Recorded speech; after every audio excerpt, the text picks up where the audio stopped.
ঢাকাই সিনেমার ৯০ দশকের জনপ্রিয় নায়িকা শাবনূর হঠাৎ দিলেন দুঃসংবাদ। জানান বর্তমানে হাঁটতে পারছেন না তিনি, এগোচ্ছেন খুঁড়িয়ে খুঁড়িয়ে। মোবাইলে কথা বলতে বলতে হাঁটতে গিয়ে হোঁচট খেয়ে পায়ে ব্যথা পেয়েছেন তিনি। বর্তমানে অস্ট্রেলিয়ায় স্থায়ীভাবে বসবাস করছেন শাবনূর। গত শনিবার সকালে সিডনির ল্যাকেম্বার এলাকায় আত্মীয়ের বাড়ি থেকে ফেরার সময় ছেলেকে মাঠে নিয়ে যাওয়ার পথে এই দুর্ঘটনার শিকার হন তিনি। জানা যায় ফুটপাত থেকে অসাবধানতাবশত নিচে পড়ে গিয়ে পা মচকে গেছে তার, উঠে যায় হাঁটুর চামড়াও।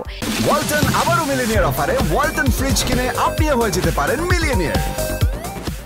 এ প্রসঙ্গে শাবনূর বলেন, ব্যথাটা পেয়ে আমার আক্কেল হয়েছে। জীবনে আর হাঁটতে চলতে গিয়ে মোবাইল দেখব না, গাড়ি চালানোর সময়ও না।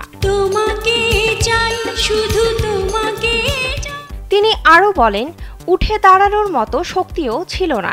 তখনই বুঝলাম একটুখানি অসাবধানতা থেকেও কি ভয়ানক কিছু হয়ে যেতে পারে। চিকিৎসক জানান শাবনূরের পায়ের টিস্যুও ক্ষতিগ্রস্ত হয়েছে, ফলে বাধ্য হয়ে পায়ে প্লাস্টার করতে হয়েছে। এখন চলছে ক্রাসে ভর দিয়ে হাঁটা আর ব্যথানাশক খাওয়ার অভিজ্ঞতা।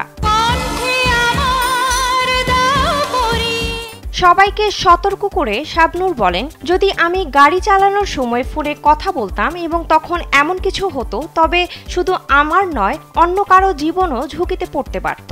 আমার ইনজুরি একটা সতর্ক বার্তা। আশা করি কেউ বিষয়টাকে হালকা করে দেখবেন না। বিনোদন ডেস্ক, কালবেলা।